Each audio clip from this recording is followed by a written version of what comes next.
we're dealing here with two categories of youth, right? A large reservoir of unemployed, uneducated, unemployable, right? So you've got a guy my age who has not been to school. They live in a rural area, township, peri-urban areas, right? They are the majority of youth in South Africa, right? That's the one reservoir. On the other side, you find a tiny reservoir of South African youth. It's Floyd Shivambu, it's Richard, it's me, it's many of the young people in this room, right? So Floyd and I have been co-opted into the structures of apartheid. We live in the suburbs and all of that. So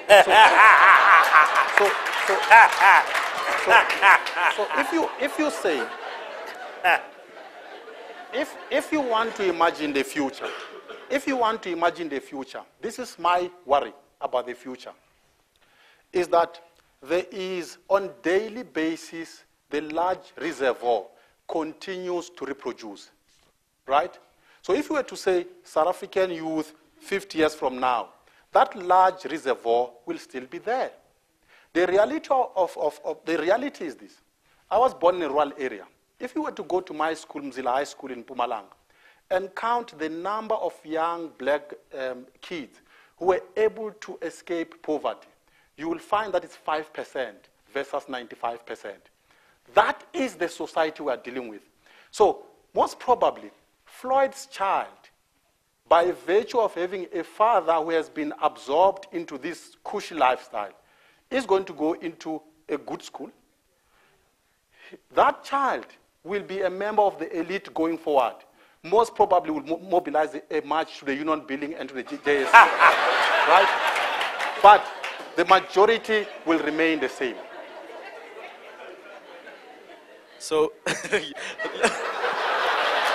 Yes.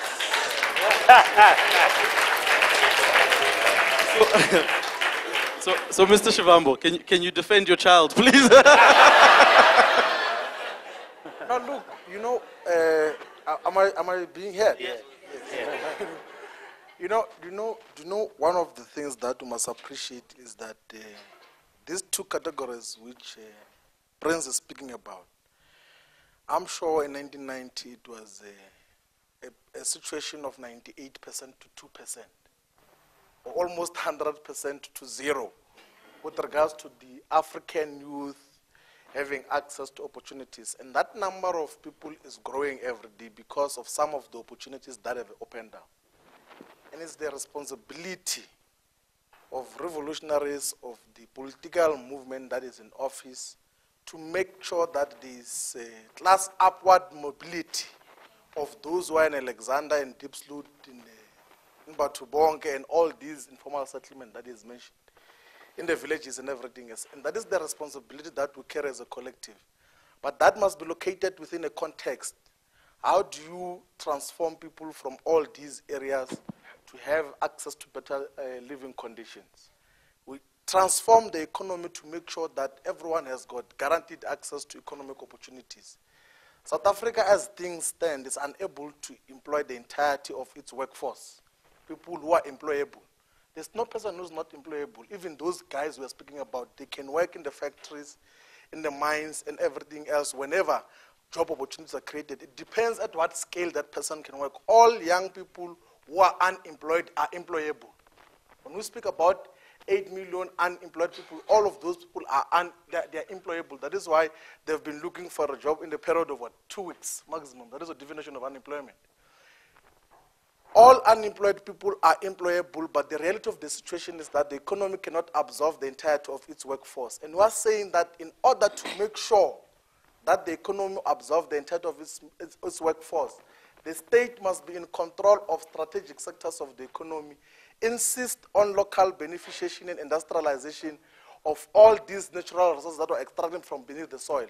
And many job opportunities are going to be created for many of the young people who are employable but are living in squalor and very difficult conditions as things stand. That is what we are basically saying. There's also another argument to say that entrepreneurship is actually what you should be investing time and effort in. So I'd just like to get Mr. Thomas's view on that, because while we understand a lot of pressure is placed on the system, you've mentioned already that it can't absorb the reservoir of your children, as has been so put. So Mr. Thomas, what is your opinion about the role of entrepreneurship to absorb that? Okay, so before I deal with that, I mean, I think let's stop beating around the bush here about 0 and 5% of the problem in South Africa is unemployability. Okay? It's structural. The reason why our young people are unemployable, and as a consequence, spend time fitting those numbers of 8% of being unemployed, is because they're not equipped in 2011, in November 2011, to deal with the demands of modern economic trajectories. Trajectories that require a minimum level of skills to deal with the requirements of an economy that needs to grow. So the issue of absorbing a workforce into an economy in and of itself is not the end game. For South Africa to absorb the levels and create opportunities for its people and grow, the economy needs to grow. That's the question we need to occupy itself with.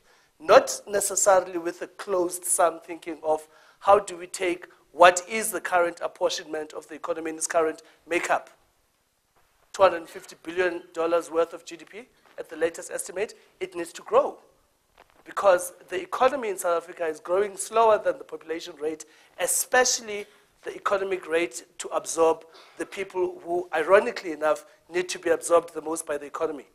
They're not absorbable into the mainstream of the economy. So the jobs that Floyd talks about, the ability that they may get Iskorobho to wash dishes and employ it and pay, is not enough to absorb them into the mainstream of the economy. Now, education is a key tool in that. Education not in and of itself as an end means in itself, but education that creates a set of skills that will enable them to contribute meaningfully to growing an economy. Okay, so now go back and cycle back to the issue of entrepreneurship. The issue of entrepreneurship absolutely is a critical part of how we can grow and is one of the elements that we can start dealing with. Some of the issues are around policy, and some of the issues that Floyd talks about around kind of what kind of policy framework we need to grow the economy. But we need to nurture entrepreneurship. Entrepreneurship is driven in a large part by hard policy issues, but by soft issues as well. Soft issues are issues of attitude, inclination, a supportive environment, both in terms of your immediate environment as an entrepreneur and the society in which you function. And those are the things that we need to start dealing with and asking ourselves, do we have enough critical amounts of those skills, both hard and soft, that will nurture an environment that will create a critical mass of entrepreneurship to grow this economy?